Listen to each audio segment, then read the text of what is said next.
এক কোটিপতি বাবা তার বিধবা মেয়ের বিয়ে দিলেন এক গরিব মানুষের সঙ্গে। তারপর যা ঘটল তাতে মানুষের বিবেক কেঁপে উঠল। এটি উদয়পুরের একটি সত্য ঘটনা। উদয়পুর ঝিলের শহর। বাইরে থেকে দেখলে মনে হয় যেন আলো ভাসছে জলের বুকে। সকালে সাগরের ঢেউয়ের ওপর নেমে আসে সোনালি রেখা, আর সন্ধ্যায় পিচলার ধারে জ্বলে ওঠে ঝলমলে আলো। মনে হয় এই শহর কখনো কষ্ট চেনেনি। যে প্রথমবার এখানে আসে সেভাবে এই শহর বুঝি শুধুই সৌন্দর্যের জন্য তৈরি, যেন পৃথিবীর সমস্ত ঝলক এক জায়গায় জড়ো হয়েছে। কিন্তু সব শহরের মতো উদয়পুরেরও আরেকটা মুখ আছে, যে মুখ ছবিতে ধরা পড়ে না। সেখানে হাসি খুব দামি, আর কান্না বেশিরভাগ সময় শব্দ ছাড়াই ঝরে পড়ে। এই শহরের সবচেয়ে দামি আর নিরিবিলি এলাকায় দাঁড়িয়েছিল এক বিশাল হাভেলি। উঁচু দেয়াল, ভারী লোহার গেট, বাইরে পাহারায় প্রহরী, আর ভেতরে পা রাখলেই মার্বেলের শীতল ছোঁয়া। লোকেরা একে ডাকত মিত্র হাভেলি। এই হাভেলিকে দেখলে মানুষের মনে একসঙ্গে দুটো অনুভূতি জন্ম নিত, ঈর্ষা আর ভয়। ঈর্ষা এই কারণে যে কারো কাছে এত কিছু কিভাবে থাকতে পারে, আর ভয় এই কারণে যে এত সম্পদের মাঝেও একজন মানুষ কতটা একা হতে পারে। এই হাভেলির মালিক ছিলেন রঘুবীর মিত্র।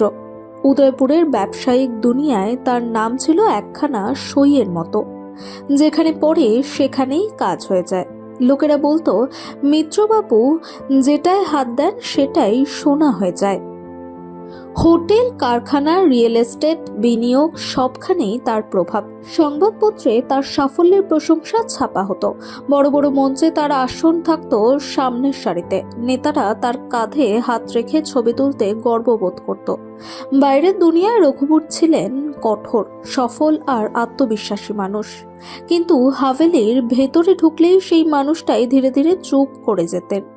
সন্ধ্যায় অফিস থেকে ফেরার সময় গাড়ি যতই গেটের কাছে পৌঁছতো, তার ভেতরে এক অদ্ভুত ক্লান্তি নেমে আসতো। এটা শরীরের ক্লান্তি ছিল না, এটা ছিল সেই মানুষের ক্লান্তি, যে অনেক কিছু পেয়েছে কিন্তু ভেতরে কোথাও যেন কিছু অপূর্ণ থেকে গেছে। কখনো কখনো তিনি বারান্দায় দাঁড়িয়ে ঝিলের দিকে তাকিয়ে থাকতেন। জল শান্ত থাকতো, কিন্তু তার মনে হতো তার নিচে অনেক কিছু অস্থির হয়ে নড়ছে। তার জীবনের সবচেয়ে কোমল অংশ ছিল তার মেয়ে মীরা। মীরা শুধু তার মেয়ে নয়, তার শান্তির আশ্রয় ছিল। এক সময়ে এই মীরাই ছিল হাভেলির প্রাণ। তার হাঁটার সঙ্গে নূপুরের শব্দ ঘরে ছোট ছোট উৎসবের মতো ছড়িয়ে পড়ত। তার হাসিতে দেয়ালগুলো হালকা হয়ে যেত। তার ঘরে বই ছিল, জানালার ধারে একটা গাছ ছিল যেটায় সে নিজেই জল দিত, আর তার চোখে ছিল পৃথিবীকে বোঝার জেদ। মীরা পড়াশোনা জানা, বুঝদার আর আবেগী হলেও দুর্বল ছিল না। সে বিশ্বাস করত জীবনে দুঃখ আসে, কিন্তু মানুষ সেগুলো পেরিয়ে যায়। এই বিশ্বাস নিয়েই হয়তো রঘুবীর খুব ভেবে চিন্তে তার বিয়ে দিয়েছিলেন। ছেলেটা ভদ্র আর শিক্ষিত ছিল, আর সবচেয়ে বড় কথা, মীরা তাকে মেনে নিয়েছিল। এই বিয়ে কোনো সিনেমার চাকচিক্যের জন্য নয়, ছিল বিশ্বাসের ওপর দাঁড়ানো। বিয়ের পরের কয়েকটা মাস সত্যিই ভালো কেটেছিল। মীরার চোখে ভবিষ্যতের স্বপ্নের আলো ছিল, আর রঘুবীরের চোখে ছিল সেই তৃপ্তি যা একজন বাবা তখনই পায় যখন মনে হয় তার মেয়ে নিরাপদ। কিন্তু বাবার মনই সবার আগে বদলে যাওয়া হাওয়া টের পায়। বিয়ের 11 মাস কেটে গেছে, বাইরে থেকে সব ঠিকই লাগছিল। তবু রঘুবীর বুঝতে পারছিলেন মীরা আর আগের মতো নেই। এটা কোনো হঠাৎ বদল নয়। সে দুঃখী দেখাতো না, কিন্তু আগের মতো খোলামেলাও ছিল না। ফোনে কথা বলতো, হাসতো, কিন্তু সেই হাসিতে এখন আনন্দের চেয়ে থেমে থাকার ছাপ বেশি। হাভেলিতে এলে কিছুক্ষণ বসতো, কথা বলতো, তারপর তাড়াতাড়ি ফিরে যেত, যেন কোথাও আরেকটা জায়গায় তার থাকা বেশি জরুরি। রঘুবীর বহুবার তাকে জিজ্ঞেস করতে চেয়েছিলেন, সব ঠিক আছে তো, কিন্তু প্রতিবারই থেমে গেছেন। ভয় পেতেন কোনো প্রশ্ন করে যদি সেই নীরবতাকে শব্দ দিয়ে ফেলেন, যা এখনো শুধু অনুভূত হচ্ছে। নিজেকে বুঝিয়েছিলেন নতুন সংসারে এমন হয়, দায়িত্ব বাড়ে, ক্লান্তি আসে, তবু মনের এক কোণে একটা আশঙ্কা গেঁথে গিয়েছিল। যা রাতে জেগে উঠত। এক সন্ধ্যায় মীরা হাভেলিতে এসেছিল। সবকিছু স্বাভাবিকই ছিল, একসঙ্গে খাওয়া দাওয়া হলো, শহরের কথা হলো। কিন্তু বিদায়ের সময় রঘুবীর তার চোখে এক অদ্ভুত ক্লান্তি দেখলেন। তিনি শুধু এতটাই বললেন, সব ঠিক আছে তো? মীরা হালকা হাসল, হ্যাঁ বাবা, কাজ একটু বেশি। কিন্তু সেই হাসির ভেতরেই কিছু লুকোনো ছিল। প্রথমবার রঘুবীর বুঝলেন হয়তো তার মেয়ে তাকে দুঃখ থেকে নয়, বরং চিন্তা থেকে বাঁচাতে চাইছে। সেই রাতে রঘুবীর অনেকক্ষণ ঘুমোতে পারেননি। হাভেলির জানালা দিয়ে ঝিলের দিকে তাকিয়েছিলেন। উদয়পুরের সেই চেনা বাতাস, সেই আলো, সেই শান্তি সবই একই ছিল। কিন্তু তার ভেতরে পরিষ্কার হয়ে গিয়েছিল খুশি দেখানো আর সত্যি খুশি হওয়ার মাঝের দূরত্ব ধীরে ধীরে বাড়ছে। আর তিনি জানতেন এই দূরত্ব যদি এভাবেই বাড়তে থাকে তবে একদিন এমন একটা রাত আসবে যে রাত সবকিছু বদলে দেবে। সেই একই রাতে মীরাও নিজের ঘরে জেগেছিল। জানালা দিয়ে আসা ঝিলের বাতাস পর্দা একটু নড়িয়ে দিচ্ছিল। সে নিজেকে বলছিল সব ঠিক আছে, কিন্তু তার মন মানতে চাইছিল না। বিশ্বাস আর অস্থিরতার মাঝখানে খুব ভেতরে কোথাও এক অনুচ্চারিত ভয় বাসা বেঁধেছিল। উদয়পুর ঘুমিয়েছিল, আলো জলের বুকে ভাসছিল, আর সেই আলোর নিচে তিনটে জীবন ধীরে ধীরে এগিয়ে যাচ্ছিল এমন এক মোড়ের দিকে যেখান থেকে ফিরে আসা সহজ নয়। এখান থেকেই গল্প এগোয় সেই রাতের দিকে, যে রাত ধীরে ধীরে আসে আর সবকিছু পাল্টে দেয়। উদয়পুরের সেই রাত হঠাৎ করে আসেনি। সারাদিন ধরেই সে তার উপস্থিতির ইঙ্গিত দিচ্ছিল, ভারী মেঘে, অস্থির হাওয়ায় আর সেই অদ্ভুত দম বন্ধ করা অনুভূতিতে, যা সন্ধ্যা নামলেই শহরের ওপর চেপে বসে। ঝিলের ওপর আলো জ্বলে উঠেছিল, কিন্তু সেদিন জলের রং ছিল আরো গাঢ়, যেন তার ভেতরে কোনো গোপন কথা চাপা পড়ে আছে। রাস্তায় রোজকার মতোই ভিড় ছিল, হোটেল আর দোকানের সামনে চলছিল ব্যস্ততা। তবু বাতাসে মিশেছিল এক অনামা আতঙ্ক, যার কোনো নাম নেই কিন্তু উপস্থিতি স্পষ্ট, যার কোনো নাম কেউ দিতে পারছিল না। মিত্র হাভেলির ভেতরে সবকিছু বাইরে থেকে স্বাভাবিকই লাগছিল। চাকররা নিজেদের কাজ সেরে নিয়েছে, বড় বড় ঘর জুড়ে ছড়িয়ে পড়া নীরবতা ধীরে ধীরে আরো ঘন হয়ে উঠছিল। মীরা ছিল নিজের ঘরে, তার ঘরের জানালাটা খোলা ছিল, বাইরে থেকে আসা হাওয়ায় পর্দা আলতো করে দুলছিল। সামনে ঝিল দেখা যাচ্ছিল, কিন্তু আজ সেই দৃশ্য তাকে কোনো শান্তি দিচ্ছিল না। বারবার সে উঠে জানালার কাছে গিয়েছে, আবার ফিরে এসে বিছানায় বসেছে। মনের ভেতরে এক অদ্ভুত অস্থিরতা ঘুরপাক খাচ্ছিল, যার মানে সে নিজেও ঠিক বুঝে উঠতে পারছিল না। তার স্বামী বলেছিল আজ দেরি হতে পারে, এটা নতুন কিছু ছিল না। তবু মীরার মন বারবার সেই কথাটার কাছেই ফিরে যাচ্ছিল। সে মোবাইল তুলে সময় দেখল, রাত 10টা বেজে গেছে। তারপর আবার ফোনটা নামিয়ে রাখল। অকারণে সন্দেহ বা ভয়কে জায়গা দিতে সে চাইছিল না। সে নিজেকে বলল, বিশ্বাসই তো বিয়ের ভিত। সেই বিশ্বাসের উপর ভর করেই সে চুপচাপ বসে রইল। নিচের ড্রয়িং রুমে রঘুবীর মিত্র বসেছিলেন। টিভি চলছিল, কিন্তু শব্দ খুব কম। তার চোখ পর্দায় ছিল না, বারবার তিনি উপরের দিকে তাকাচ্ছিলেন, যেন মীরার উপস্থিতিটাকে অনুভব করার চেষ্টা করছেন। কয়েক ঘন্টা আগেই তো মীরা তার সঙ্গে দেখা করে গেছে। হাসি, কথা সব ঠিকই ছিল, তবু তার ভেতরে কোনো এক অজানা আশঙ্কা আটকে ছিল। বাবা হওয়া কখনো কখনো এমন এক বোঝা যেখানে অকারণেও মানুষ ভয় পেতে শুরু করে।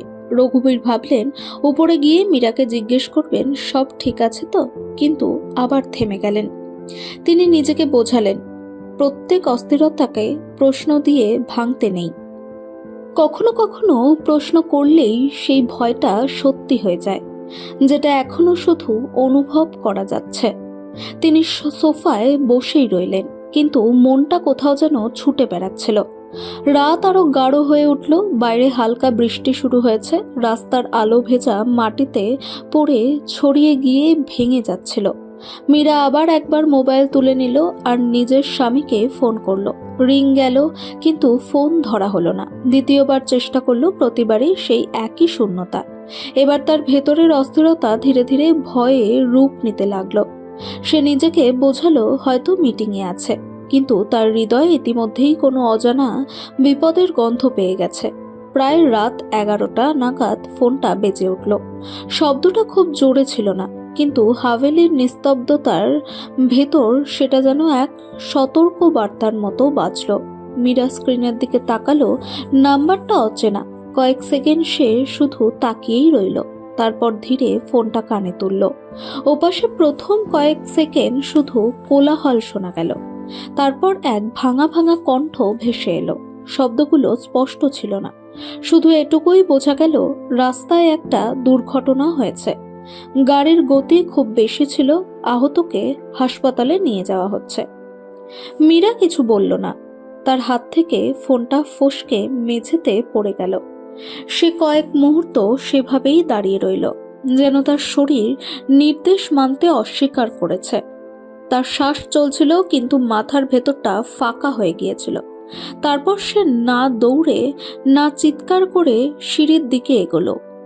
তার হাঁটার মধ্যে তাড়াহুড়ো ছিল না, কিন্তু সেই নীরবতার ভেতর লুকিয়ে ছিল এমন এক ভয় যা যে কোনো চিৎকারের থেকেও বেশি ভয়ঙ্কর। রঘুবীর তাকে দেখলেন, আর ঠিক সেই মুহূর্তেই বুঝে গেলেন এখন আর কোনো প্রশ্ন করার সময় নেই। তিনি শুধু চাবি তুলে নিলেন আর বললেন, চলো। গাড়ি হাভেলি থেকে বেরিয়ে এলো। বৃষ্টি তখন আরো জোরে পড়ছে। রাস্তা একই ছিল, কিন্তু রঘুবীরের মনে হলো দূরত্বটা হঠাৎ করে অস্বাভাবিক রকম লম্বা হয়ে গেছে। মীরা জানালার বাইরে তাকিয়েছিল। তার চোখে জল ছিল না, মুখে কোনো অভিব্যক্তি ছিল না।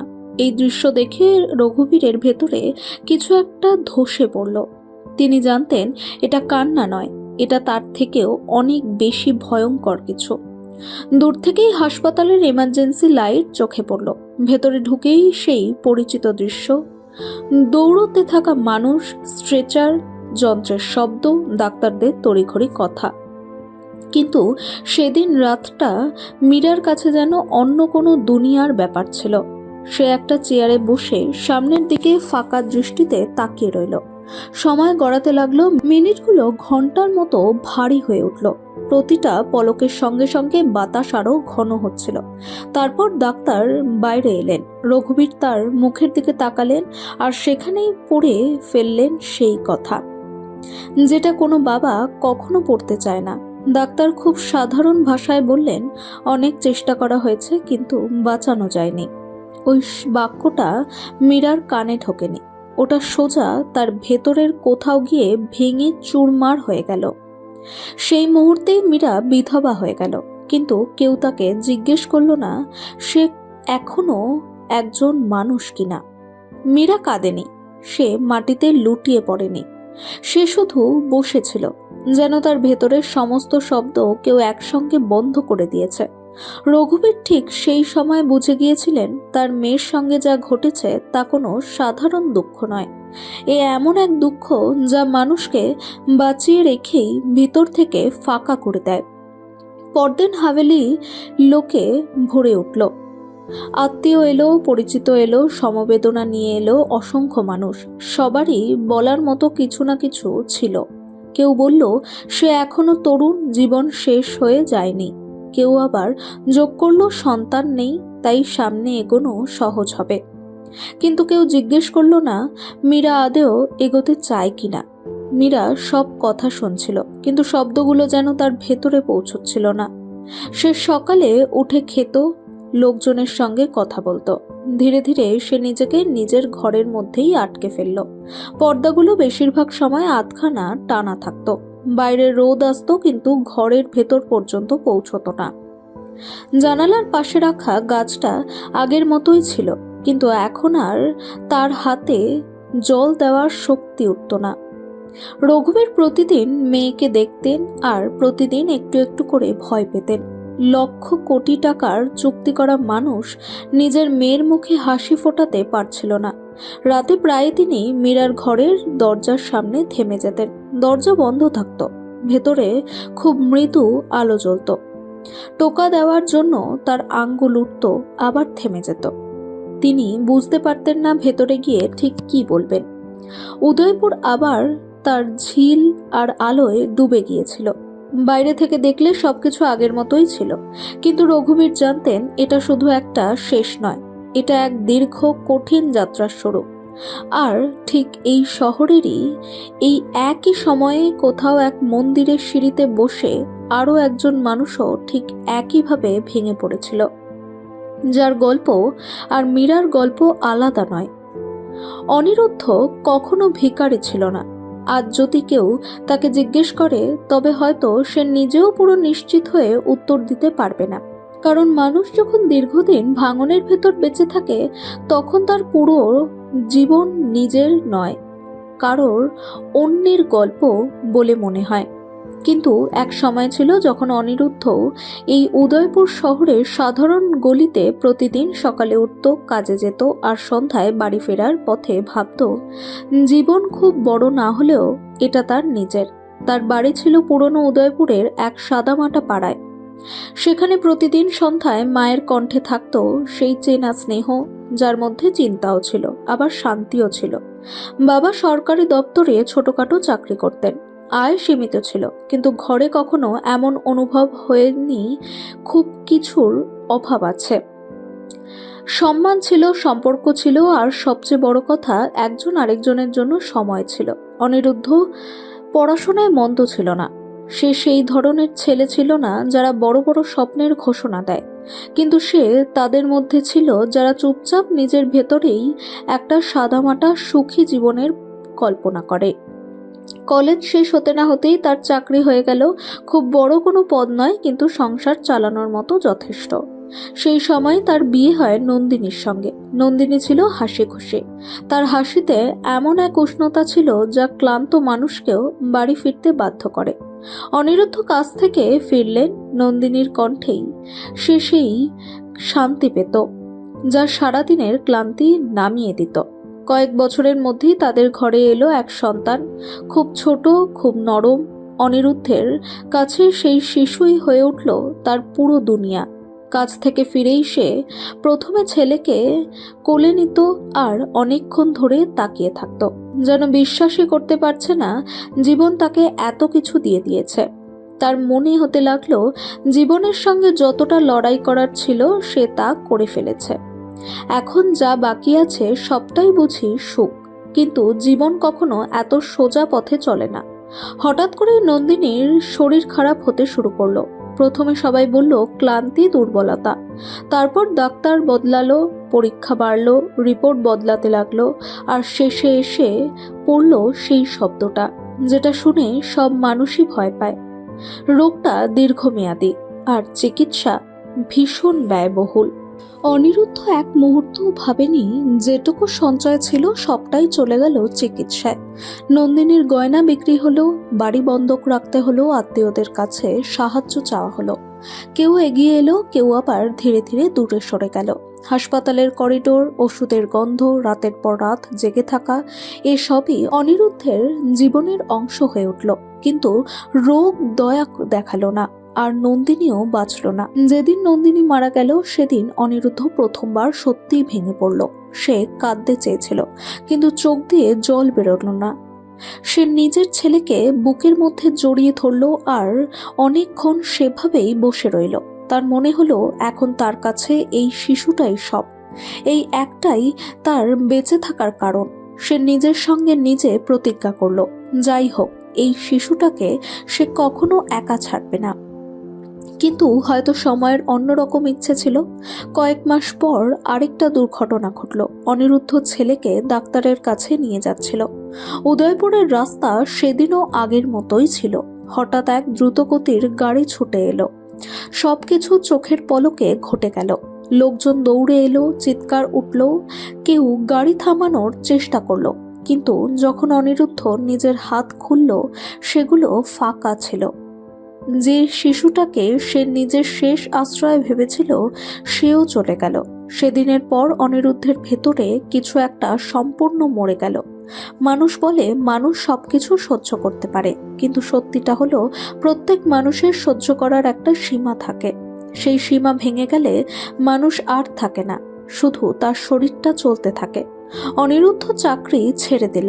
বাড়িতে থাকা তার কাছে অসহ্য হয়ে উঠল। ঘরের প্রতিটা কোণ নন্দিনীর কথা মনে করিয়ে দিত, আর প্রতিটা দেয়াল শিশুটার কণ্ঠস্বর ফিরিয়ে এনে তাকে আরো ভেঙে দিত। শুরুর দিকে শ্বশুরবাড়ির লোকেরা সমবেদনা দেখিয়েছিল, তারপর ধীরে ধীরে আচরণ বদলাতে লাগলো।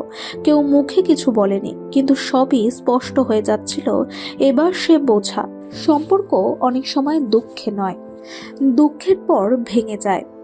একদিন অনিরুদ্ধ কাউকে কিছু না বলে বাড়ি ছেড়ে বেরিয়ে গেল। না কোনো জিনিসপত্র, না কোনো পরিকল্পনা, শুধু এই সিদ্ধান্ত নিয়ে যদি বাঁচতেই হয় তবে এমন জায়গায় বাঁচতে হবে যেখানে স্মৃতিগুলো কম বেদনা দেবে। সে অনেক শহর ঘুরেছে, কয়েকদিন মজুরি করেছে, কয়েকদিন না খেয়ে থেকেছে, কখনো কোনো ধর্মশালায় ঘুমিয়েছে, কখনো ফুটপাতে। ধীরে ধীরে তার মনে হতে লাগলো সে আর এই দুনিয়ার অংশ নয়। মানুষ নিজের কাজে ব্যস্ত, আর সে তাদের পথের এক টুকরো পাথর, যার সঙ্গে ধাক্কা লেগে মানুষ শুধু এগিয়ে যায়। শেষমেশ সে আবার উদয়পুরে ফিরে এলো। এই শহরেই ছিল তার সমস্ত সুখ আর তার সমস্ত কবর। সে পুরনো শহরের এক মন্দিরের সিঁড়িতে বসতে শুরু করলো। প্রথম দিন অদ্ভুত লাগলো, দ্বিতীয় দিনও তাই, কিন্তু তৃতীয় দিনে সে বুঝলো এখানে বসে অন্তত তাকে এই ভান করতে হয় না যে সে ঠিক আছে। সে হাত পাততে শেখেনি। তার মনে হতো হাত পাতলে তার শেষ মর্যাদাটুকুও চলে যাবে, তাই সে শুধু বসে থাকতো। কেউ একটা কয়েন রেখে গেলে সে মাথা নিচু করে নিত, কেউ না দিলেও তার কিছু এসে যেত না। মানুষ প্রতিদিন তাকে দেখত, ছেঁড়া জামা, বেড়ে যাওয়া দাড়ি, ক্লান্ত চোখ দেখে লোকজন তাকে ভিখারি বলে ধরে নিত, কিন্তু তার চোখে ভিখারির মতো অভিযোগ ছিল না, ছিল না কোনো প্রশ্ন, ছিল শুধু ক্লান্তি, এমন ক্লান্তি যা অনেক কিছু সহ্য করার পর আসে। সে নিজেকেই শাস্তি দিচ্ছিল, জীবনের কাছে হেরে যাওয়ার শাস্তি। সে জানতো না এই একই শহরে খুব কাছেই আরও এক জীবনও ঠিক একইভাবে ভেঙে পড়েছে। একদিকে ছিল মন্দিরের সিঁড়ি, অন্যদিকে মার্বেলের হাভেলি। ব্যথার রং এক, শুধু জায়গা আলাদা। আর খুব শীঘ্রই এই শহর এই দুই ভাঙা পথকে মুখোমুখি দাঁড় করাতে চলেছে, এমন এক মোড়ে যেখান থেকে গল্প শুধু বদলাবে না, নিজের আসল দিশাও খুঁজে পাবে। সেদিন উদয়পুরের সকাল কোনো দিক থেকেই আলাদা ছিল না। ঝিলের উপর ভাসা হালকা কুয়াশা, মন্দির থেকে ভেসে আসা ঘন্টার শব্দ, আর রাস্তা জুড়ে ছড়িয়ে থাকা চেনা কোলাহল, সবকিছুই ছিল প্রতিদিনের মতো। কিন্তু অনেক সময় জীবনের সবচেয়ে বড় পরিবর্তন এমনই সাধারণ দিনেই চুপচাপ জন্ম নেয়, যখন বাইরে কিছুই অস্বাভাবিক লাগে না। ফারাক শুধু এতটাই হয়, কারো ভেতরে কিছু একটা বদলাতে শুরু করে। রঘুবীর প্রসাদ মালহোত্রা আর আগের মতো ছিলেন না। তিনি এখনো মিটিংয়ে যেতেন, সিদ্ধান্ত নিতেন, আর দুনিয়ার সামনে সেই আত্মবিশ্বাসী মুখটাই রাখতেন, কিন্তু ভেতরে কোথাও এক অস্থায়ী অস্থিরতা এখন স্থায়ী হয়ে বসে গেছে। মীরাকে দেখলেই সেই অস্থিরতা আরো গভীর হয়ে উঠত। তিনি দেখছিলেন তার মেয়ে ভেঙে চুরমার হয়ে যায়নি, কিন্তু সে ধীরে ধীরে যেন শুকিয়ে যাচ্ছে। সে বেঁচে আছে, কিন্তু বাঁচার ইচ্ছে ছাড়াই। এই দৃশ্য একজন বাবার জন্য সবচেয়ে ভয়ঙ্কর। মীরা এখন হাভেলির ভেতরেই নিজেকে গুটিয়ে নিয়েছে। লোকজন আসে, কথা বলে, সমবেদনা জানায়, পরামর্শ দেয়, আর মীরা সবকিছুই নীরবে শুনে যায়। না বিরোধ, না সমর্থন, শুধু একটুখানি আনুষ্ঠানিক উপস্থিতি। অনেক সময় রঘুবীরের মনে হতো মীরা যদি কেঁদে ফেলতো, রাগ করত, কিংবা প্রশ্ন তুলত, তাহলে হয়তো তিনি কিছু করার একটা রাস্তা পেতেন। কিন্তু ওর এই নীরব স্বীকৃতি তাকে ভেতর থেকে ভেঙে দিচ্ছিল। এই শব্দগুলোতেই রঘুবীরের চোখ শহরের সেই মুখগুলোর দিকে বেশি করে আটকে যেতে লাগলো, যাদের তিনি আগেও দেখেছেন কিন্তু কখনো অনুভব করেননি। রাস্তার ধারে বসে থাকা মানুষ, মন্দিরের সিঁড়িতে চুপচাপ বসে থাকা অবয়ব, সেই সব চোখ যেখানে ভিক্ষা নেই, শুধু ক্লান্তি। এক সকালে তিনি পুরনো শহরের সেই মন্দিরে গেলেন যেখানে বহুবার এসেছেন। সেদিন তার চোখ গিয়ে থামল সিঁড়িতে বসে থাকা অনিরুদ্ধের ওপর। অনিরুদ্ধ কারো কাছে কিছু চাইছিল না, না হাত পেতেছিল, না কোনো শব্দ করছিল। শুধু সোজা হয়ে বসেছিল, শান্ত, স্থির আর ভীষণ ক্লান্ত।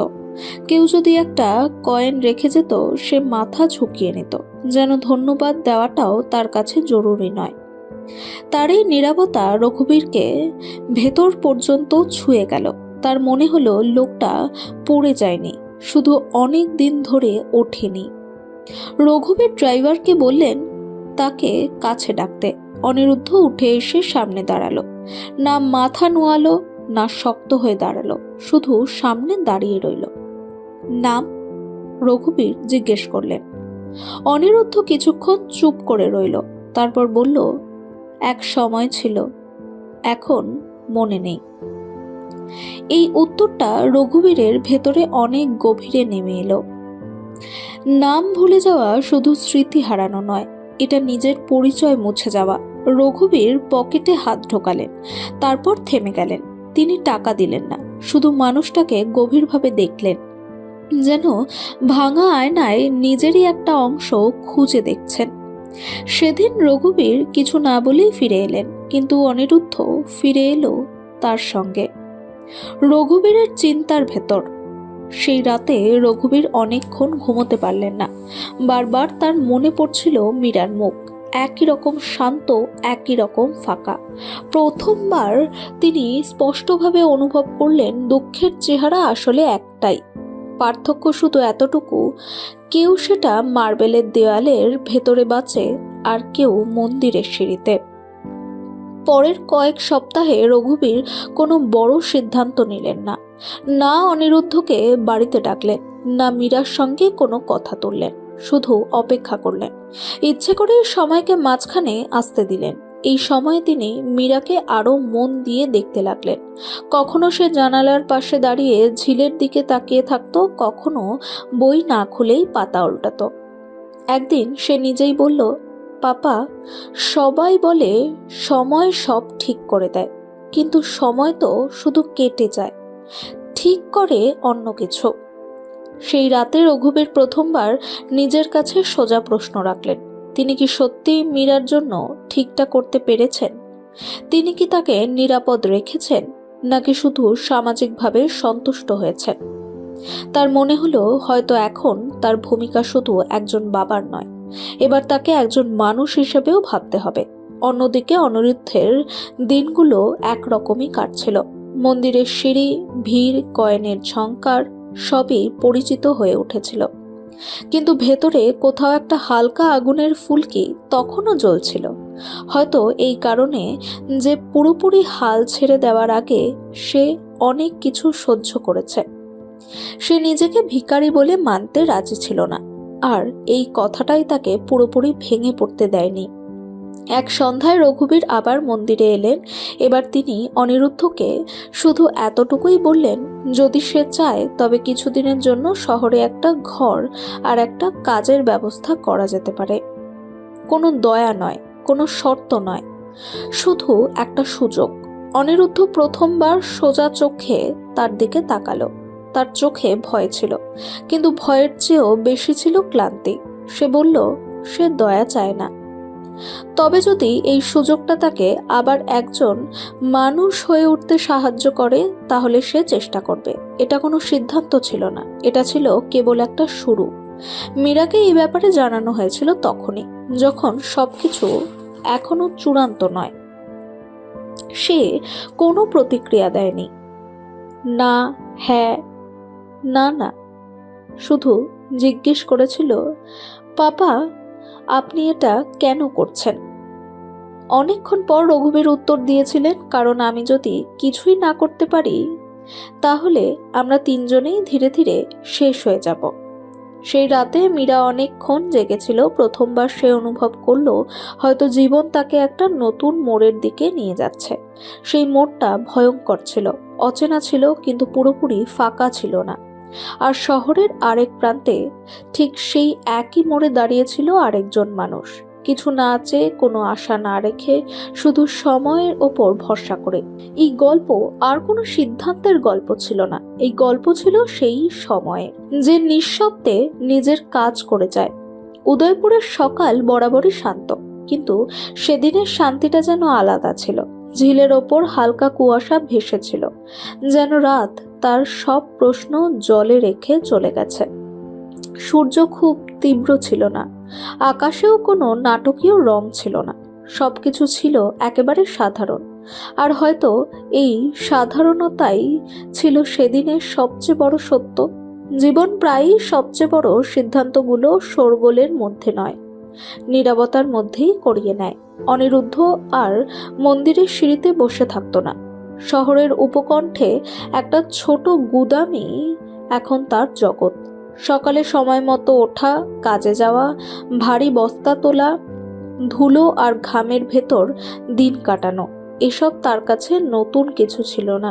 পার্থক্য শুধু এটুকুই, এখন সে এসব আর শাস্তির মতো নয়, দায়িত্বের মতো করে করত। সন্ধ্যায় ফেরার সময় তার পায়ের চলন আর আগের মতো ফাঁকা লাগতো না। ক্লান্তি থাকতো ঠিকই, কিন্তু ভেতরে একটা ছোট্ট তৃপ্তিও থাকতো, এই ভেবে যে দিনটা সে এমনি এমনি নষ্ট করেনি। মীরা এসব দূর থেকে দেখছিল, খুব দূর থেকে, কখনো হস্তক্ষেপ না করে। সে নিজের কাছে ঠিক করে নিয়েছিল সে কোনো তাড়াহুড়োর অংশ হবে না, না কোনো গল্পের নায়িকা, না কোনো ত্যাগের প্রতিমূর্তি। সে শুধু একজন মানুষ হয়ে বাঁচতে চেয়েছিল, নিজের ভয়, নিজের প্রশ্ন আর নিজের শর্ত নিয়ে। অনেক সময় সে নিজেকেই জিজ্ঞেস করত, সে কি অনিরুদ্ধের দিকে টান অনুভব করছে, নাকি শুধু সেই নীরবতার দিকে যেখানে সে নিজেকে নিরাপদ মনে করে। তাদের কথাবার্তা ছিল খুব সীমিত, কখনো কখনো একটু আনুষ্ঠানিক, বেশিরভাগ সময়ই রঘুবীরের সামনে বা কোনো তৃতীয় ব্যক্তির উপস্থিতিতে। কোনো প্রতিশ্রুতি নয়, কোনো আশা নয়, শুধু এটুকু অনুভব, সামনের মানুষটাও জীবনে ক্লান্ত, আর তাই হয়তো মিথ্যে বলার অবস্থায় নেই। মীরার কাছে এই কথাটার খুব মূল্য ছিল।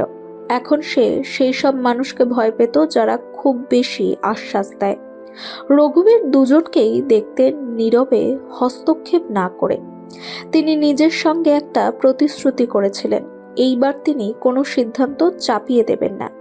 জীবনে বহুবার দেখেছেন ক্ষমতার জোরে নেওয়া সিদ্ধান্ত দেখতে ঠিক হলেও আসলে ঠিক হয় না।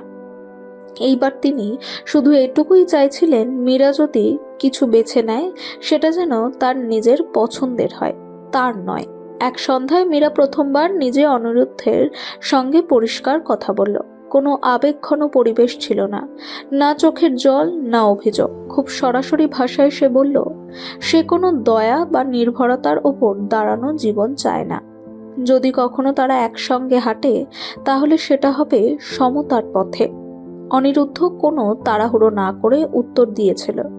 সে বলেছিল সে কাউকে বাঁচাতে বা পূর্ণ করতে আসেনি, সে শুধু নিজেকে সামলানোর চেষ্টা করছে।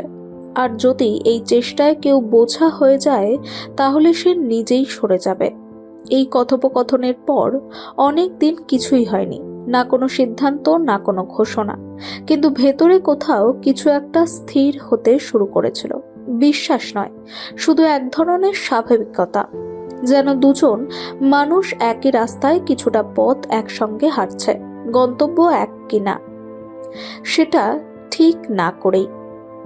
বিয়ের সিদ্ধান্তটাও ঠিক এমনই এলো, কোনো শোরগোল ছাড়া, না উৎসবের মতো, না বিদ্রোহের মতো। একদিন মীরা তার বাবাকে শুধু বলেছিল সে আর ভয়ের ভরসায় বাঁচতে চায় না। রঘুবীর কোনো প্রশ্ন করেননি, শুধু বলেছিল, যদি এটা তোমার সিদ্ধান্ত হয়, আমি তোমার পাশে আছি। এই প্রথমবার তিনি সত্যি স্বস্তির নিঃশ্বাস ফেলেছিলেন। বিয়ে কোনো বড় জায়গায় হয়নি, না ঢাকঢোল, না ভিড়, একেবারে সাদামাটা আইনি অনুষ্ঠান। হাতে গোনা কয়েকজন মানুষ, সাধারণ পোশাক আর কয়েকটা নীরবতা। সেই নীরবতায় কোনো দুঃখ ছিল না, শুধু এই বোঝাপড়া ছিল জীবন কোনো নাটকের মঞ্চ নয়, এটা একটা দীর্ঘ ক্লান্তিকর যাত্রা। আর যদি পাশে কেউ থাকে, তাহলে পথটা একটু সহজ হয়ে যায়। বিয়ের পরও সবকিছু হঠাৎ বদলে যায়নি, সমাজ একই ছিল, কেউ চুপ ছিল, কেউ কথা বানিয়েছিল।